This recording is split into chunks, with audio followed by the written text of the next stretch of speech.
I've been involved in Middle Earth medicine for approximately a year and a half. It was spring of the year before this one that I did my first workshop with Caroline. I got introduced to Middle Earth medicine in quite an interesting way. And I actually knew of Middle Earth medicine before, and I think I'd liked Caroline's pages and had looked into her work. But it had been something I thought I liked the look of, but was somewhere out on the edges of my awareness. And then a friend posted a job application for her because she was looking for an organizer. And she posted it in a little group of women, and we'd apprenticed together some years ago. And my mind instantly said, you can't do that. You're not an organizer. And my body and some other forces inside of me just said, you absolutely have to go for that job. So I think my first step into Caroline's work, and anyone who knows her work will understand the power of this, was a 5-day residential with the mandorla. I went into the core, and then I've had this year and a half of really deeply working with the wheel of soul's return. If I was to explain it in a very simple way, it's that this is a universal archetypal compass for the journey of a soul. And that soul could belong to a human, or it could belong to a project or an experience. The wheel of soul's return helps me to connect back with my life story, and to revisit aspects and stages of that really, really clearly with these archetypal containers and tools that help me work every step of that journey in a way that reveals the gold through alchemizing the lead. And the lead could be the pain, the trauma, that little story I've told myself, that thing that really happened to me, in order to allow that light to shine of, oh, that's what was happening. Oh, that's what I learned there. So that's how I understand it to work for me. If I understand it right, those things that happened to you when you were a child, which before you met Middle Earth medicine, what were they like? And how did working with the Wheel of Soul's Return change that story for you? So before working with Middle Earth medicine and the Wheel of Soul's Return, I had already explored a lot of my story. I had done that through various different tools and techniques, some of them to try and release trauma release exercises. I had delved quite deeply into shamanic practice. I'd done a lot of therapy, and I'd been invested in therapy for a long time, and some of that had been extremely helpful. And I had recently got to a point where I had found myself incredibly stuck in story, stuck in still almost like trying to fix it outside of myself, even to the point where I had this insight that I invited my parents to come to this therapy with me that would include the family. And I realized after, it was still like a little one inside of me who were like, well, then if we can just sort out with mummy and daddy, then we can just make it all okay, like this fantasy. So it was quite humbling, quite painful. But sadly what happened is I got stuck. I got very, very stuck in a looping story. And Middle Earth medicine, because it brings movement and dance and creativity and a new perspective and this map of possibility, to understand that the things that happen to you, that you experience, can actually be worked with and moved through. Something, that word move and movement seems extremely important, and getting in the body and trusting something bigger than me. Yeah, these outer forces. Caroline talks about God. Is it the higher power? Is it nature? Is it spirit? The archetypes.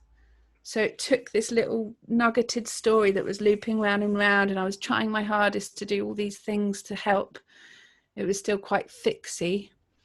This work sort of grounded and opened me up at the same time to a model that encompassed all of that. I'm working with my story, but I have a very different attitude about that, and I'm taking responsibility for it.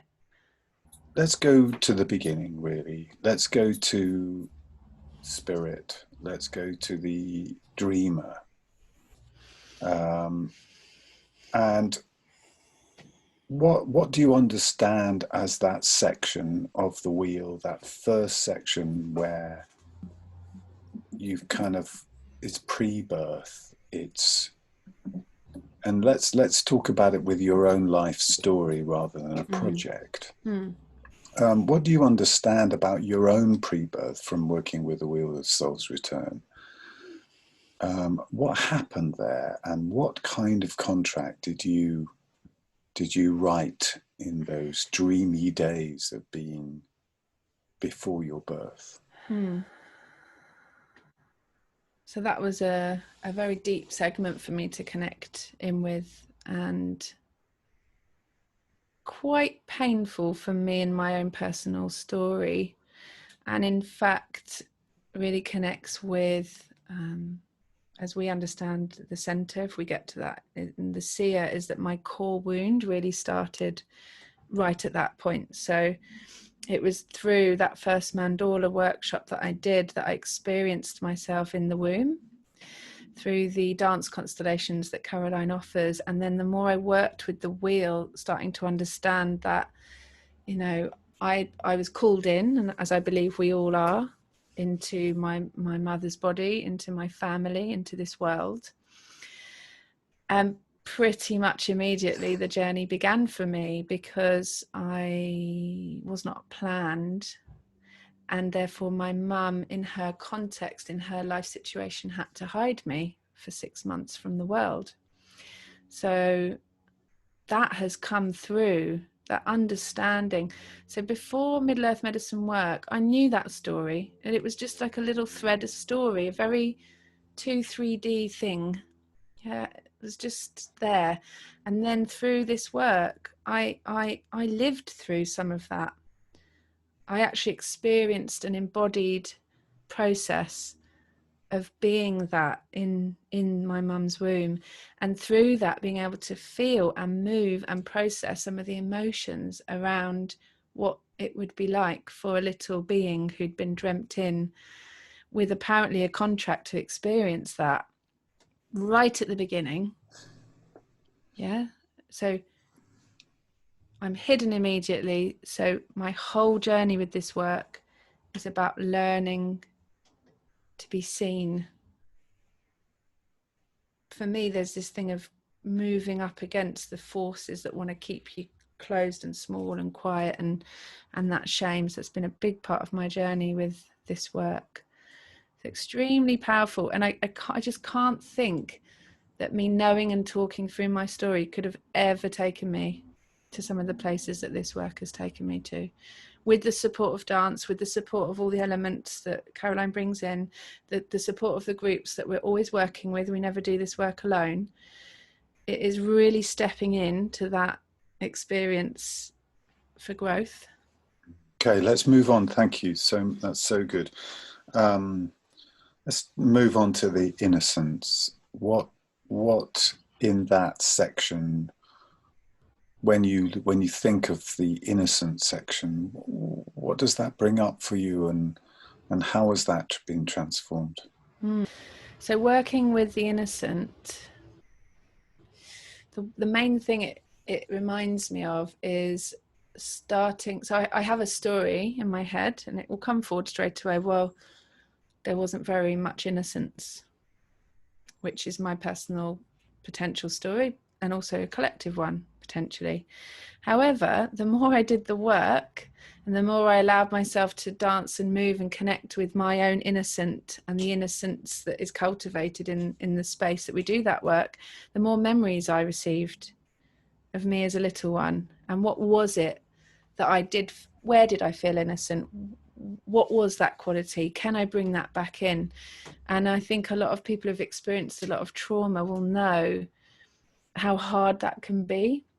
So to have glimpses and memories, and a lot of mine were memories of being in the garden, memories of playing with flowers and creatures and the sun, and even starting to allow in those memories of the fun times. It really fascinated me that, yes, there may be a loss of innocence that we all experience, but our own psyches will maintain that until and unless we open up. And you and I know it's the crown of the magical garden is the space that we're in with the innocent. So it's like we have to go back and tend there and open back up those experiences. Can I see that innocence? Can I feel that I was that too? Can I grow that?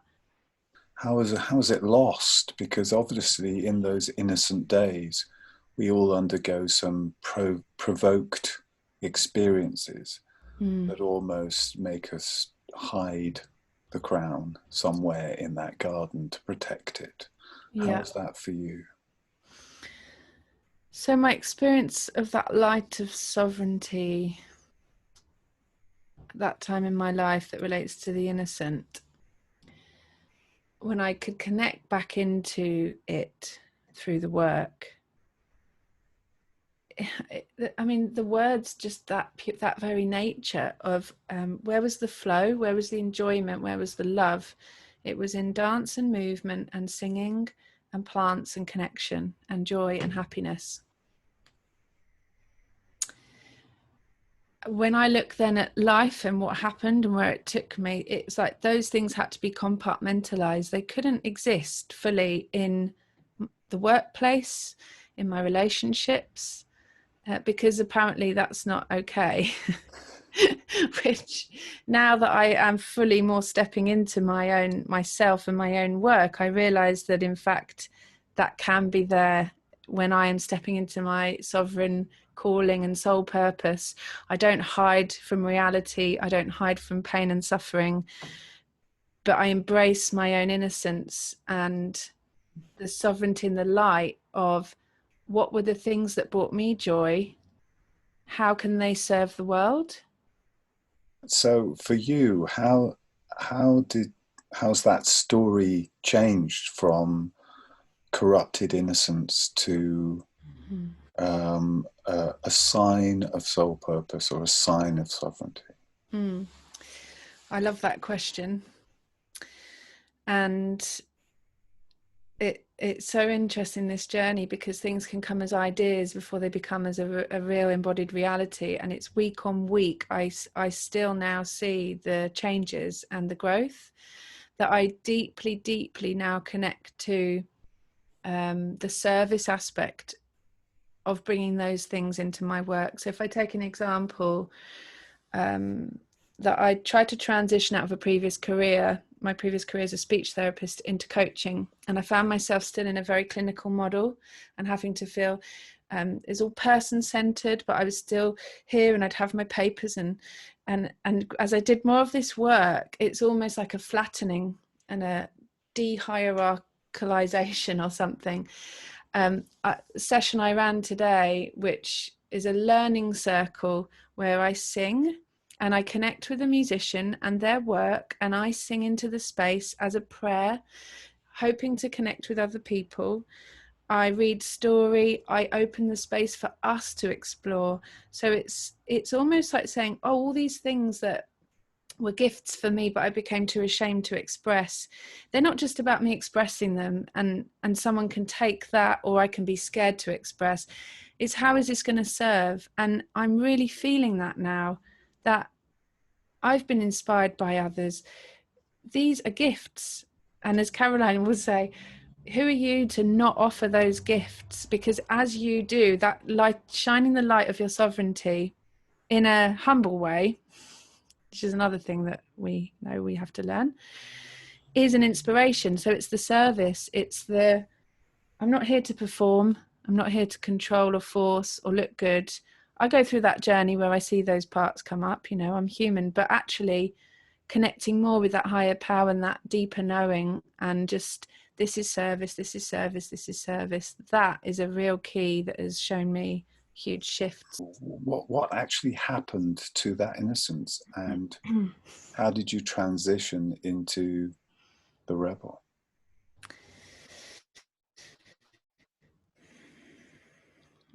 So that transition, the sort of the words messy come up, but also I'm really aware of how my transition into rebel from innocent in my life story just deeply reflected the levels to which my innocence had been shut down and disallowed because other people also couldn't allow their own, and but equally how the rebel was also disowned. So you're between a rock and a hard place there. So everything's gone and got shoved down into the shadows. And my rebel came out in full force, really deep full force. And yeah, it was quite potentially risky. And at the same time, now looking back and doing that work with Caroline around the story, thank goodness for it. It was really trying to, slash down some of those constrictions and restrictions that I'd experienced during my innocence. Let's go on to the rebel. It's not a kind of spray painting, hoodie, kind of angry person. It's different than that. How do you understand what the rebel represents in that section of the wheel? Well, so the rebel was a very powerful archetype for me, actually. And that came partly through, there was one moment that I think Caroline and I will remember from editing her book where I think I sent her a message saying, you've just completely turned it on its head for me, where you've written about how you expected your daughters to rebel against you. They had no option, that was actually something they had to do. And it just evoked such a deep response in me of validation that there is a purpose to the rebel. And like that depiction that you've shared is I think, again, something we do in our society where we categorize and shove something over there and go boo, boo, boo, naughty, naughty, rather than look and understand what is that rebellion representing. And in fact, it's representing that desire to individuate from your parents, and it's a necessary developmental stage and spiritual stage in all of our lives. Now it represents to me that landscape that you are willing and wanting to step into that is unknown to you as of yet, but you are choosing where each of your footsteps goes. Mm-hmm. And it is that wild terrain of the unknown, which relates to really not that which we've been told to do, not where we have been told to go. And it feels like I want to share, therefore no wonder we've got this archetype of the shadow rebel coming up, because we've lived in a culture which has shut off the wild aspect for men and women for so long that it can go that way.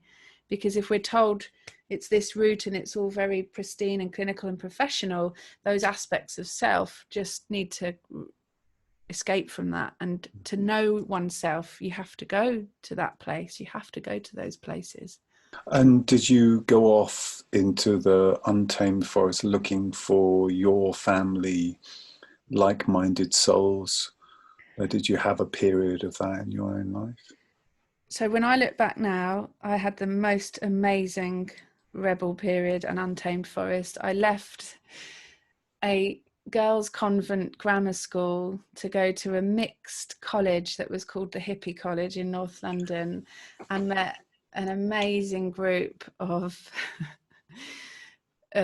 boys and girls, thinking that they were men and women, and discovered a lot of things. I realized that almost part of my experience and experimentation with altered states of different kinds began back then. And as I say, looking back, thank goodness for that period. I'm still digesting it now. And in fact, this work is helping me digest that through a very compassionate and understanding lens, because otherwise my story would be, oh gosh, Kat, you went off the rails. Look at that. That's terrible. And it had risks. There were definite risks. But I was so needing to individuate from my family system that now I look back and it makes sense. And I'm so grateful, because it was an incredible, there was lots of working with the drum tool in nightclubs, you know, trance and techno. And yeah, so I really embraced it looking back. So again, I can feel the lightness coming in of a model that says, really look at that. What was that? Instead of, oh no, gosh, I was one of those. You know, it's like, no, that had to happen. That was an amazing experience to happen. Yeah, there were risks. That's the whole point of the Untamed Forest. Brilliant. So that's brilliant, you know. Okay, so let's go into the next section. What's that like for you? Oh, you know, this is a part of the wheel, the next 3 segments, that I'm really deepening at the moment my knowledge of, and interesting that part is called the deeper knowing. So I think I arrived at early adulthood, as I'm beginning to understand more again through the work, quite confused. I think I had an unfinished individuation process. So I went in quite a lot of shadow and a decision to almost like behave and go, oh, hang on, oh, I should be doing this, that, and the other. That was the path, you know, that's what I'm supposed to do, and I'm bad if I don't do that. I'm good if I go to university and I study and I become a professional, and all those things that have been laid out for me. So I think I made a choice and went down a path which, again, I trust is my path.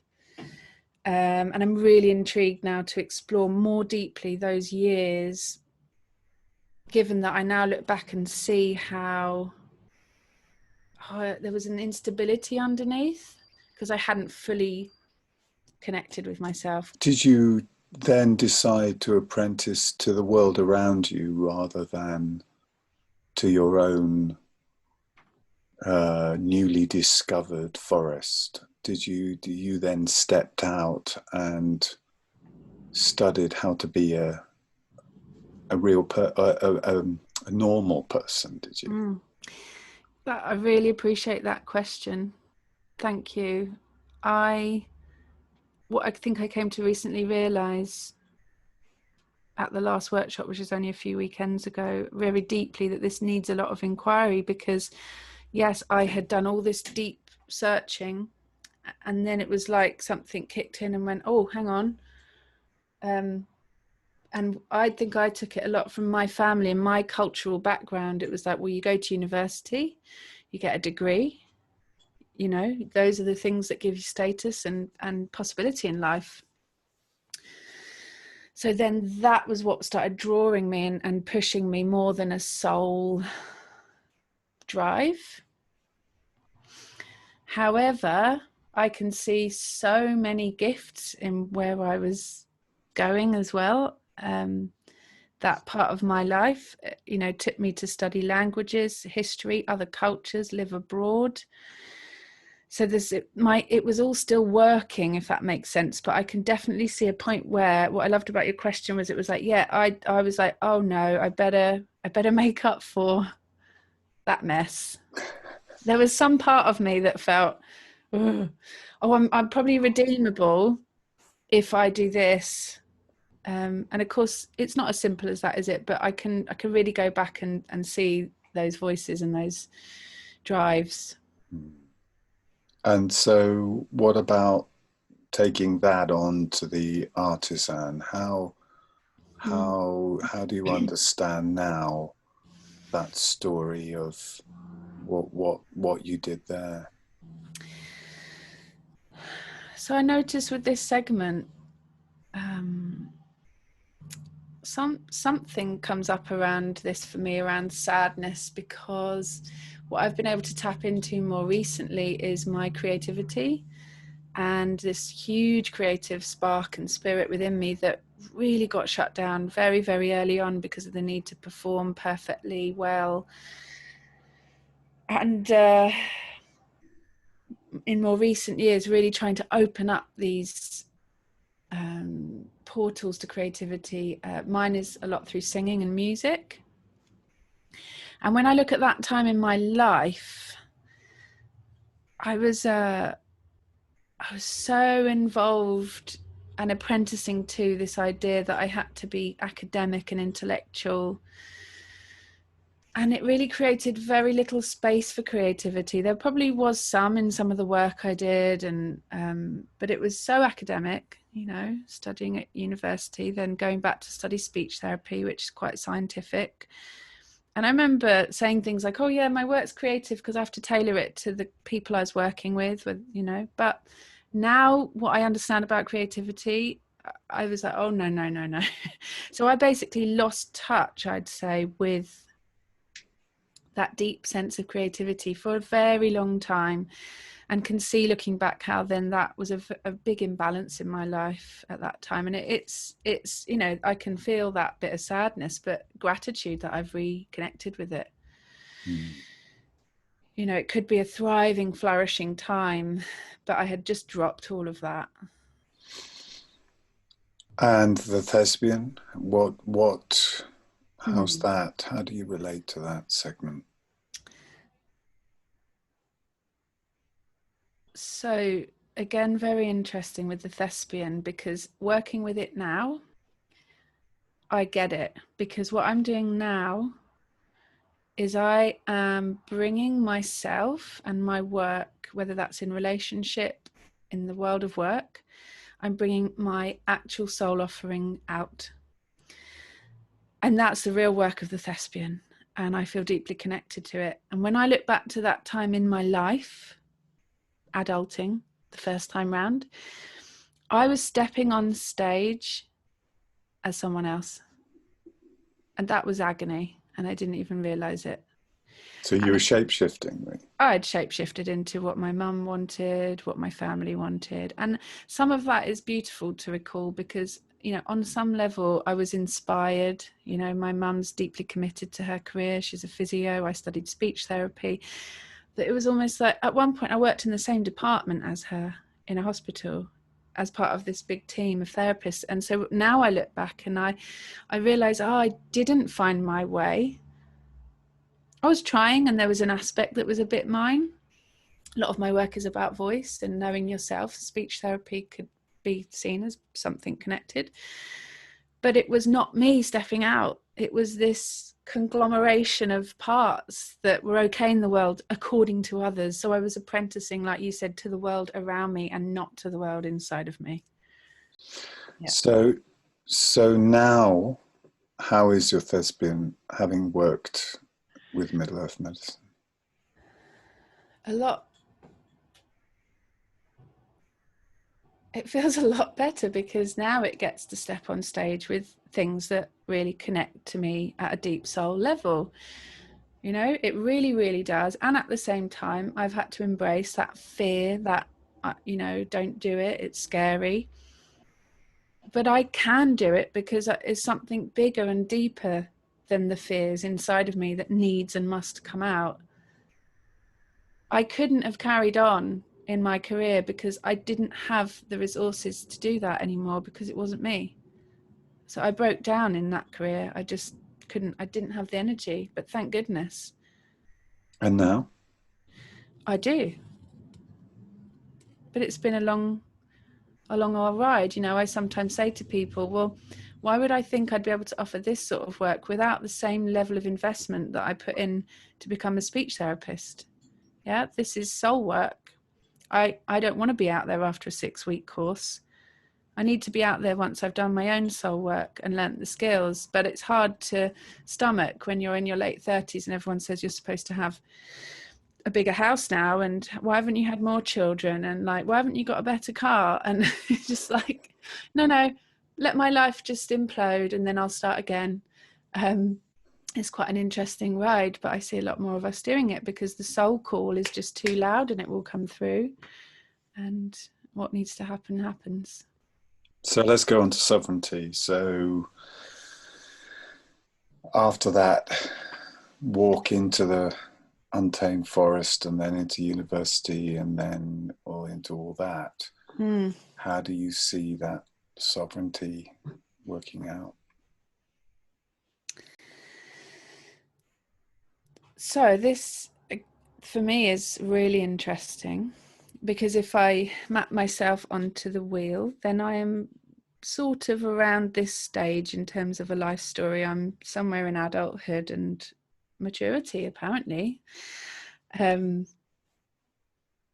so I guess I've been standing in this place in terms of time, and yet having to go back and redo life for the last 4 years in a very deep way. So, if I were to think of the fruition of the life before breaking down and letting go of that old life that wasn't really me, I'm not sure I would have ever reached sovereignty, because it wasn't genuine. It was feeling false. There was something about it that felt forced, and for others. And now where I see is that I am in that place of continually opening to learning about that sovereignty within me, which continues to require me to take more responsibility and to cultivate this majestic garden. So this is where I'm at. I'm at this stage where I have to look around in my life and say, is this the majestic garden? Yeah. And if it's not, what do I do about that? And it brings me back to responsibility, and then I need to go back and understand things and work through the wheel again. That's why it helps me so much. Reconnect with that soul calling, which gets louder the more you go back. I've been told very clearly exactly what it is I'm here to do. I don't want to hear it, but if I go back, I can keep hearing it and keep going, okay, I'm willing to drop that silly story. I'm willing to drop that fear or face it, and keep stepping in and taking those risks to keep turning up. That's what seems to develop sovereignty. Beautifully said. Beautifully said. But so then we get on to the sacred fool. It's sacred. What do you understand? Why sacred fool, and what does it mean to you? The sacred fool, for me, predominantly is an aspect that I've been able to connect within me, who a simple level brings humor and compassion to the things that I have to see on this journey. And without it, so there have been times where I've got very, very, very serious, because sometimes it is serious work and it can take us to painful places. And yet now I feel that energy in me. Sometimes it will be something I will speak, or I hear it in other people. I work a lot with women, when they bring something to the table, and at the same time they bring this energy of something humorous that allows that, it gives it that space. And without that, we take ourselves too seriously, and we can become too fearful to reveal the darkest aspects of ourselves. I see the sacred fool as very connected to the light of humor, to allow our shadow to emerge. And how do you see the sacred fool as keeping this sovereignty healthy? Because we know too many sovereigns, especially in our world at the moment, who achieve some sort of sovereignty in their career or their life path, and then turn into tyrants and turn into weird addicts to power and all that. Yeah. So how does our sacred fool keep the sovereign healthy?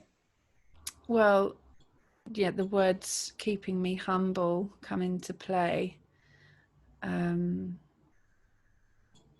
It is interesting, because I think for myself, this journey to sovereignty just continues to bring up aspects of shadow. So I can't, and like I said before, the sacred fool helps me with that, and also can help me laugh at myself. I mean, sometimes I have hilarious thoughts, in my work. And I think an interesting bit has been about opening to a higher connection and spirit being the force of work instead of me. I'm a human. I learn skills. I learn ways. And then I ask spirit to support the space. Whilst not abdicating as a human, I'm bringing all this in. And sometimes I have been aware of parts that sort of, if they could be personified, they'd be in their gowns just saying, oh, wow, you know, this, the power of this work. And I have to bring that sacred fool and just laugh at myself and be like, yeah, your little human self would love to think that you're the seat of power. But, you know, that humility to just keep coming back to, yeah, it's because it is incredibly powerful. It's incredibly beautiful to sit with people and see them come to their own insights, their own sovereignty, their own griefs and joys and story understanding.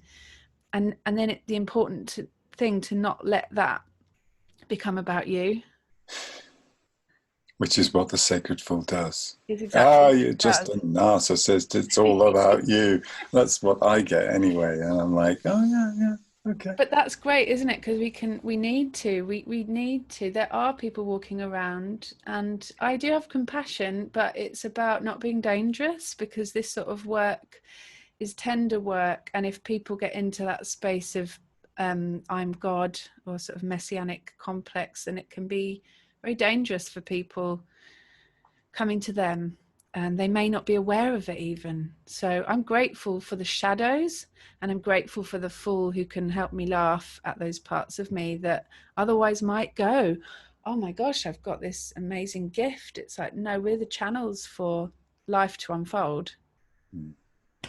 So what's that transition? The sacred fool initiates us into that huge transition into this elder who can, I like to call it, hold the bitter taste of failing in our sovereignty, and then transform that into taking it on, taking that knowledge on and helping others and all that. But that's me. What's that like for you?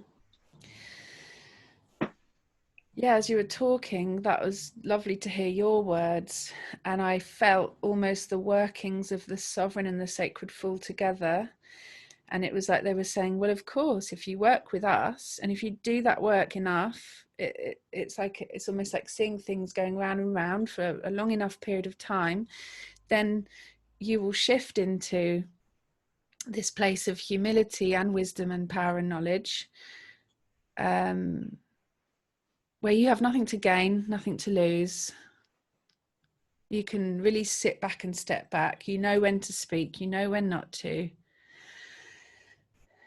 And what I'm sensing is, for me, that is still in the future. Of course it is in my terms of my life. So it feels like a something to move towards, whilst I also believe we have these archetypes within us. I believe I have a wise elder. It's just that I haven't come to the fruition of that in my physical life fully yet. And that's a whole life journey. That is I work a lot with cyclical wisdom, and it's talking of the rose hip is so concentrated with vitamin C and holds all the potential for the next cycle of the rose. So to get to that place, you've had to go through the whole cycle, and that seed has to go into the earth, because it's the mystery and that connection between the wise elder and the dreamer, between death and birth and the mystery. It feels really, really potent. So let's see the elder in the context of projects and careers and intentions and dreams going around. How, by studying the elder in the wheel, how has that helped you come to terms with previous careers, previous projects that failed, that didn't achieve a healthy sovereignty? And how's that going to help you in going back round the wheel again? Because it's true, isn't it, that we don't just go once around the wheel. Even in our life, we have lots of reinventions, reincarnations of our own lives and our dreams and what we want to do with our lives, what our soul purpose is. So how do you see that eldership taking you, the knowledge that you have from your failures? How does that then help you to dream up a new way of living in this life?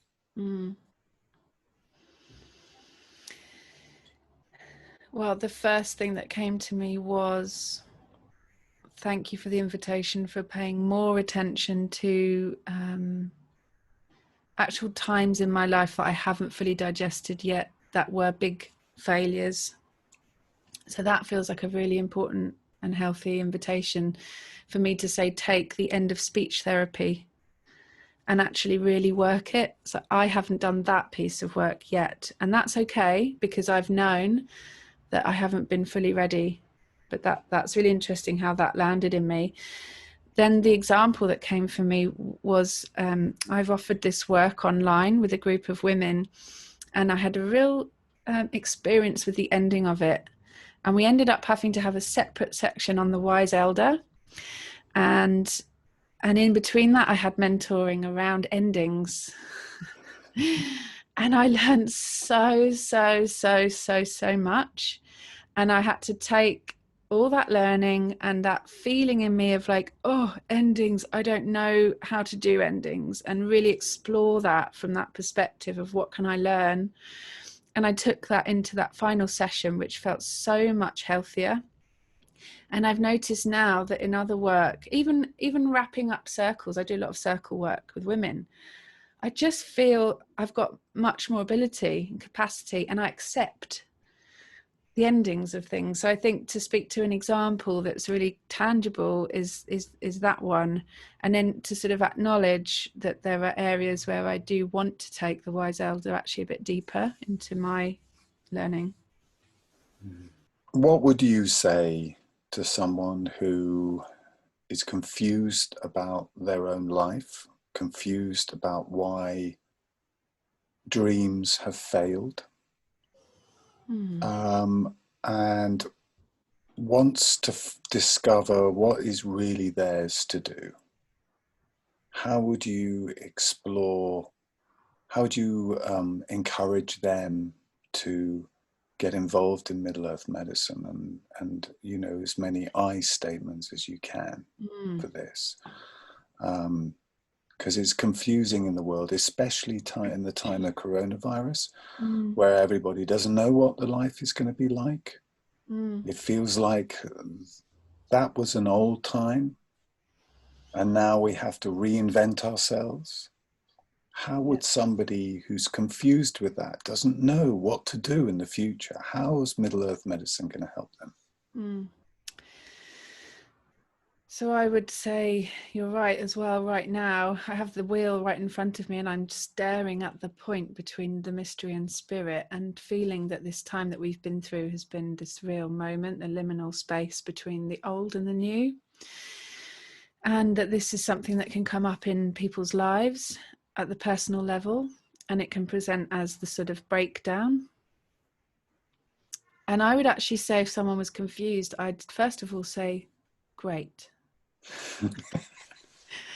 I'd say that is a fantastic place to be, because you're not pretending that you're not confused or you're not stuck in another way. So fantastic. Come and join a piece of work. Let me tell you about the wheel. Let me see if it resonates with you, and how and why it would help you to get your own insight. No one else is going to tell you this. The wheel will not. The wheel will help you know. Yes, Caroline, any of us are not going to sit there and tell a person what they should or shouldn't do, which is normally the reason why we've all got wrapped up in confusion. So the wheel will take a person on their own journey of self-discovery into themselves and their own soul purpose. At its very core is asking, what are you here to offer? I couldn't even go and begin to explain in human words and language how it works. It does have an extremely magical aspect to it, because there's so many things layered into it. emotional, psychological, spiritual, dance, drum. It's beautiful work, and it will support your journey to find out what's yours and what you're here to do, without a doubt. It's just so good. It's great to sort of really hear how this work has affected you and how well you understand it. It's so And we huge. just hope that we can share that. And that's the purpose of this podcast, really. It is, yeah, really, from a very deep, heartfelt place. If it feels right, it's right, and walk towards it. This isn't a quick fix, short. This is a deep soul journey with much support, which is often what's lacking, and it will help anyone get there. Just one final question. A lot of people think, oh, well, it all sounds a bit complicated. It all sounds a bit advanced. Maybe everyone's going to know more than me. And is this the right thing for me? Maybe I should just go and do some yoga, or which is great, but something a bit more simply to understand. So how would you encourage someone to take that plunge and to believe that they have what's right for them? The phrase leap of faith came to mind, and it's so interesting because this is something that my son kept repeating last night in the bath. He said, sometimes, Mummy, we just have to take a leap of faith. And the way he presents as my little teacher so much, and it just suddenly was like, oh, that's interesting. That was last night. I believe that there's a knowing in the body. So if we go back to the beginning of our story here today, the story of our call, my mind told me one thing and my body and my soul told me another. What I wish for people is that they have that ability to listen to their body and their soul, which will guide you, if it is the right time, to this work, and just really tune in. And if the mind's saying no, and telling you those stories, just see what you can do to just say, let me feel into this. Yes, because